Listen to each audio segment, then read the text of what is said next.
Now we can get back to the aspect of morality with the God idea, because Hmm.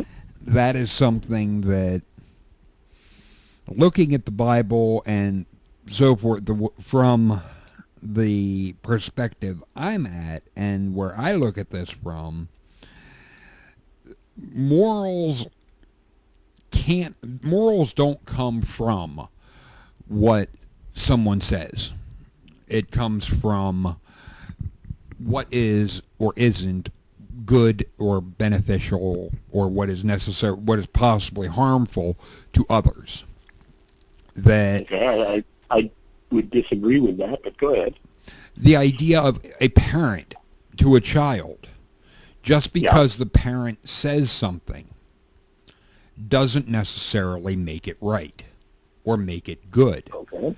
And I could Okay. take like the Archie Bunker type of character as an example, one that Hmm. was very anti-Jewish, anti-Semitic, as well as racist. Someone like that. Archie Bunker racist? Oh yeah. But someone like that would have said, and as a parent figure, would have said that, like, black people are horrible and so forth, and Right. the things of that nature, and along the same lines with Jews, but that doesn't make it so. Okay, And but you need to then go back to what you first said and revisit that with me, because when you were describing what is moral, you were saying that which is good for people. Yes?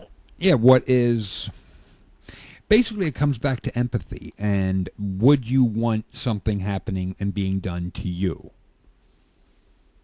It's being able to Okay, but empathize with others. now you've changed the rules here.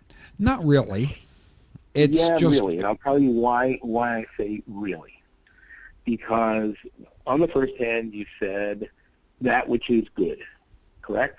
beneficial, or, on the other hand, harmful to others. Yes. But now you've thrown something in there, beneficial or harmful to others. Right. Who's to make a determination of what is beneficial? That is something that we, as a society, we do. We look at it, Really? and yeah, we can say, like when my girlfriend was stuck in wait a this. minute. So the society in Nazi Germany made a determination for society that not only Jews but gypsies and homosexuals and those who were mentally deficient, those who were physically deficient, and whatever else in terms of groups they were not particularly enamored with, for the benefit of society as a whole, these individuals need to be eliminated. So it was for the good of society that these people were eliminated. From How is that good? that isn't. But the thing is, from the mindset of that culture and that time, Yes, they right. would have thought of it as good. Correct. That's why if you leave morality up to the subjective perspective of a society or an individual, then I submit that it's entirely possible that you're going to end up with something like Nazi Germany. But you Because have, if you get people into positions of control, and they say, well, yeah, when you really look at it, look at the terrible things that the Jews have done over the years. After all, they killed Jesus, and all the way down the line, they control the banks, and look at the trouble that we're in financially in the country, and so wouldn't it be much better for society as a whole if we just eliminate the Jews? the thing is, other people. If you have no outside influence to morality, that takes it away from man's subjective opinion, then you always run the risk of an abuse. The thing is, even if it's from the Bible or any, so to use the term holy book, Yeah. it's still from a man-made subjective point of view. We don't have a God specifically coming down and saying in English. So obviously that's where I'm going to disagree with you, because we obviously come from a perspective of that we do have God who came and said these things to the entire Jewish nation. And I don't know if we've talked about this before, but what sets Judaism apart from other faith systems is that Judaism does not rise or fall based upon what one individual said happened to them.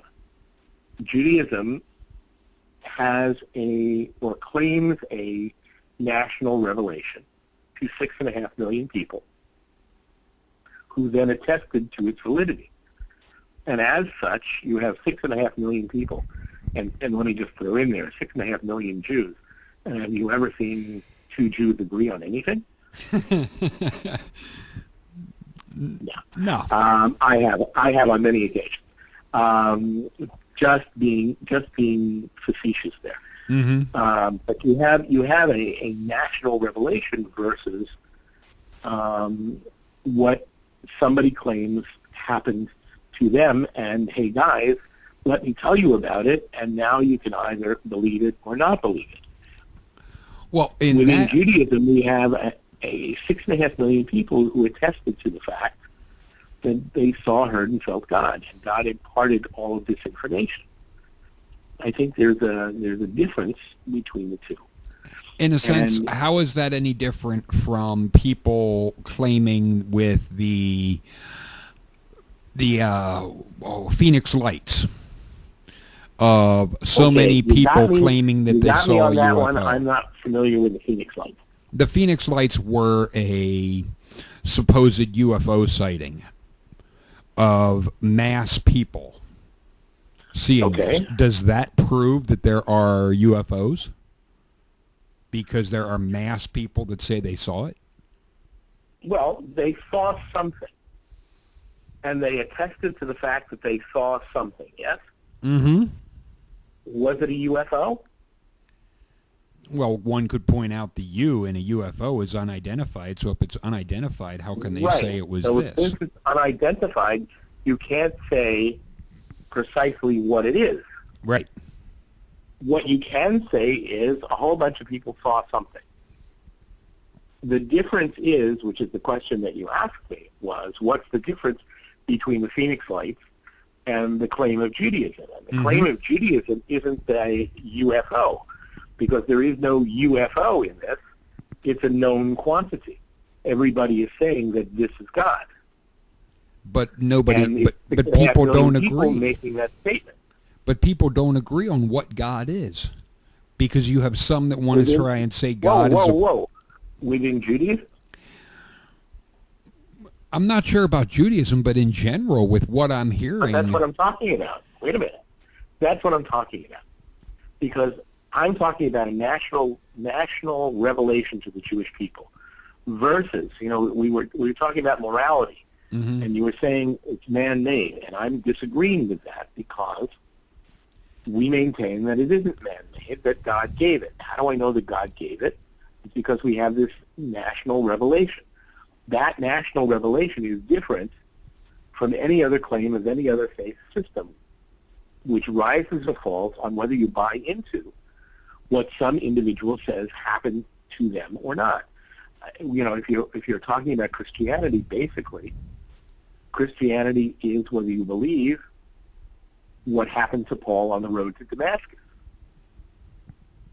As well How many people were there? How many people were there with Paul on the road to Damascus? Well, I think it was, according to the story, it was just Paul. Right. So you have a belief, basically Christianity today, based upon whether you buy into what Paul claims to have had occurred to him on the road to Damascus. The same thing is true with Islam. Islam rises or falls on whether you believe in the stories that Muhammad told about the experiences that he had. Who else had the experiences that Muhammad had? As far as I know, nobody. Okay. Then you have, let's go down the line. You have the experience that Joseph Smith had. How many people had the experience that Joseph Smith had? Just Okay. Then you come to Judaism, and Judaism doesn't rise or fall because Moses came down and said, hey, guys, guess what happened to me? And I want you all to believe it. Because they didn't. Because they didn't have to. Because God, again, the story is that God appeared to all of the Jewish people, 6.5 million of them, and they attested to the fact that that's what occurred. So you have 6.5 million witnesses to something that happened that, based upon the information, they ratified as this is the experience. That's still an appeal to popularity. No, why is it an appeal to popularity? You mean one person versus 6.5 million? You're still going by the idea of what people saw. You're not going by something that is demonstrable. Okay. It's still open to interpretation. Well, no, I'm going to go a little bit further because, again, you're looking for, if I understand it correctly. So, if I've got it wrong, please correct me. You're looking for some sort of verifiable fact that you can point to and say, aha, because of this, it must be that way. Right. As Neil deGrasse Tyson had said, basically, give me some evidence that doesn't require your brain, that I can examine without, in a sense, being able to have your brain and look at it your way. Something that I can take and look at and say, okay, this I can examine and study and see it for what it is. Not necessarily for how you want to see it or how this group wants to see it, but rather what's there. I understand what you're saying. I'm just hesitating a moment here because I'm trying to peek into the recesses of my brain to see if I can recall situations that were claimed in the Bible that are verifiable by facts on the ground, independent of my brain. I can point to historic things that occurred. Having just been in Israel, I can point to the temple was built, but that doesn't prove God. Mm-hmm. I'm looking at historic things, and the only thing that I can come up with, I need to do a little further research on, but I think that at some point in time we have to talk about Moses and the water. Yeah. And, but I need to do a little research first before we talk about Moses and the water. But I think with Moses and the water, it may answer the question. Okay. Because there's a number of things that I want to get to down the line, especially the aspect of where you present the aspects of why a person should believe in Judaism, and I know we're touching on part of that with what you mentioned. Wait a minute. Who says a person should believe in Judaism? Or that there's evidence to support that the God exists, type of thing. But those are two different things. Well, in a Because sense, I never said that you have to believe in Judaism. right. But in that regard, I'm going by what, and the atheists will know this, that it's by what the way Christians react. That if basically their position is, if premise A is true, then you have to believe in What? what they're saying. That if In Christianity?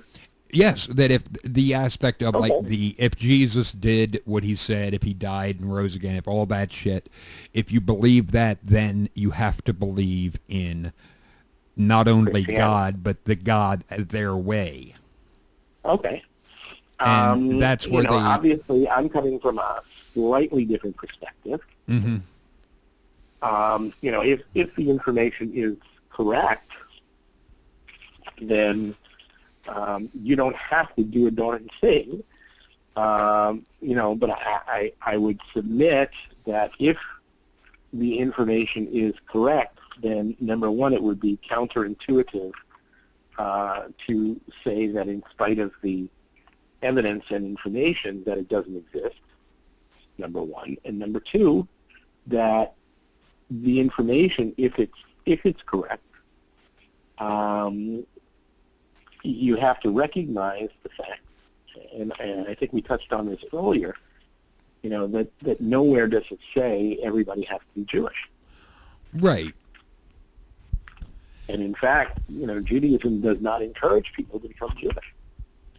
Now, on that aspect, and I know we're leaving the aspect of morality kind of hanging, but it's one that we'll probably touch on as we go and talk about different subjects. Yes. But the aspect, one of the things that came to my mind is Christians love their Pascal's wager type of thing. That Okay. it's better to wager on God and be wrong than to Wager that there is no God. Right. And be wrong. And that has been torn apart in so many different ways, as it's an immoral proposition, and Yep. it makes God out to be basically valuing the aspect of playing roulette, or basically gambling on, and being, I'm going to gamble on this and, in a sense, say I believe it, because saying I believe it is all I have to do. What's the Jewish position on this type of, what I consider nonsense and immorality? Okay. In other words, if you don't If I don't accept the Jewish God and I don't believe in the Jewish God, what would the Jewish God do to me because I don't believe? I would start ducking for the lightning bolts. Okay. Obviously not. That's absurd. It's just absurd. If you don't believe in the Jewish God and you live a moral life, then more power to you. Now, we come back to morality. What is morality? And who determines, and so forth and so on. That ultimately, from our perspective, falls in the lap of that God. But is it possible to live a moral life according, supposedly, to the guidelines that this God laid out and still not believe in this God? And I submit that the answer is yes. So, in a way, the question would be why, in a sense, what incentive or what reason is there for somebody to believe in Judaism or accept Judaism? None. Zero. Nada. Because, again, from our perspective, we can't imagine this God who supposedly created everybody and everything, right? That's our premise. We cannot conceive of this God saying to somebody like a Mahatma Gandhi that because you don't believe in me as Judaism defines it, that you are condemned to the fires of hell. Which don't exist, but, illustrative purposes, let's say, right? It's inconceivable to us that this God would say something like that. Okay, and that, in a sense, comes back to there's different atheists that have been asked the aspect if you would be encountering God type of thing. And in a sense, what would you say? And some have responded with, you didn't show me enough evidence as far as why they didn't believe. And to the Christian type of thing, it's one of, if you don't believe, you burn. That's their believe or burn type of mentality. If you don't accept their premise. Yeah. Specifically as it's laid out. Right. And I put forward that takes somebody like a Mahatma Gandhi and throws him into the fires of hell. Yes. And I would also contend it takes... We don't buy that. Right. I would also contend that mindset takes not just Mahatma Gandhi, but any Christian. That's like the Landover Baptist, for an example. If they would be right, that would mean that every other Christian that isn't them is roasting in hell. Yep. And that... And especially the Jews. Yes. Except for one minor little detail that they didn't figure on. The fact that the God called the Jewish people his people? No, they never figured on Hadassah. What? Hadassah is a Jewish women's group. And the Jewish women's group are putting in air conditioning in hell. Oh, okay. Cool. So you don't have to worry about it. I'm obviously being facetious here. The fact that they believe that only their brand of Christian is ending up in heaven, okay, that's their belief. I believe that their belief is incorrect.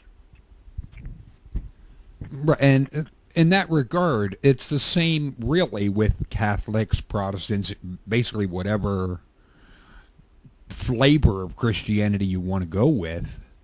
Right. They're all pretty much saying the same thing, that we're the one that's right, everyone else is wrong. You have to believe like us or else. And what you're saying is that is just simply not in Judaism. Correct.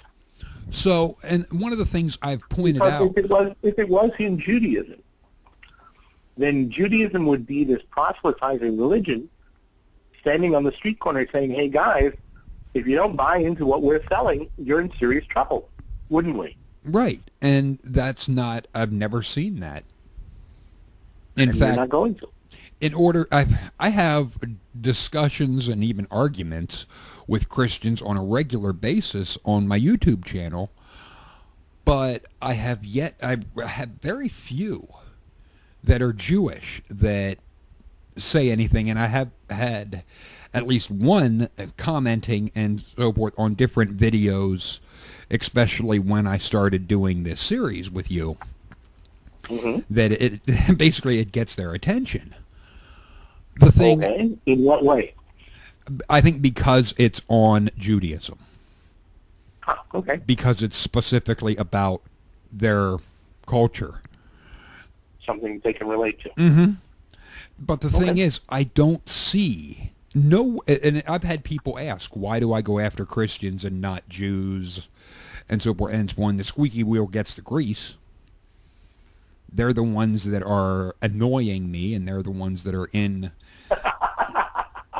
the United States trying to act like the United States is a Christian country, and I'm just kind of, no, it was not founded that way. It was founded with the freedom of religion, which means the government stays out, because if the government gets involved and says it's based on Christianity, that's giving a big fuck you to you guys, as well as to me, as well as to anybody else, and even to everyone, because even if you're a Baptist and they're saying the right one is the Catholics, well, you're screwed.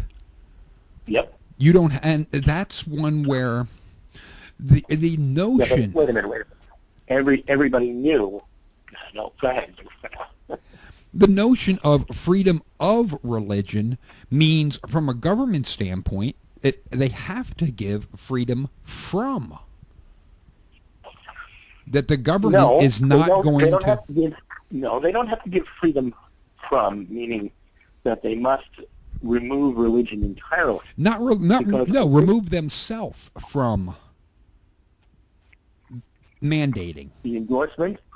Yes.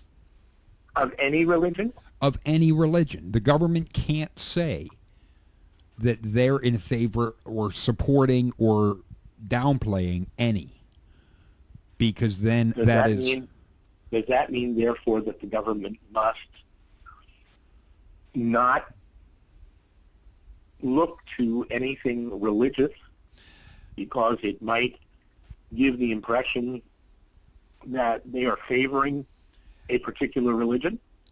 In some regards, yes. You can't have, like, the Christian Ten Commandments up in a courthouse, because a courthouse is a government building, and that is giving an endorsement of Christianity by the government.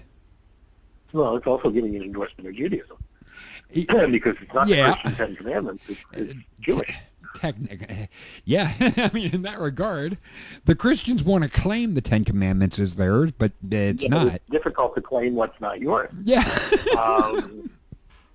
But the problem I have is that. But wouldn't that, if the Ten Commandments being in a courthouse, isn't that an endorsement of Judaism? No, I don't think it is. I think it's an endorsement of, the Ten Commandments may be problematic because it does, I don't know if it's an endorsement or an acknowledgement. And I'm not sure that I have a problem with an acknowledgement of something. An acknowledgement of something, that something exists and so forth and so on, is not necessarily an endorsement of that. So if you go back into our founding fathers, you'll find all throughout the founding documents a reference to God and so forth and so on. Right. When they were referencing God, did they have a particular concept in mind when they used the terminology? Not from what is in the Constitution or anything of that nature. It is simply God. Okay, but it wasn't Allah, was it? No. Well, the word Allah is Arabic for God. It's the same word, it's just different language.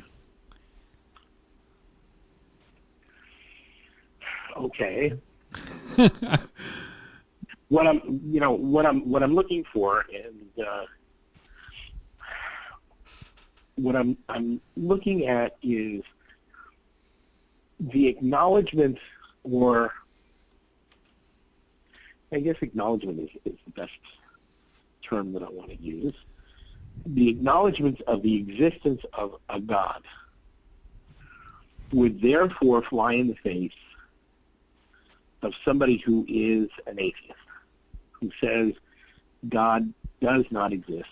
Therefore, why are you acknowledging a God? It's not what the atheist is saying. Basically, I see no evidence to support the existence of any God.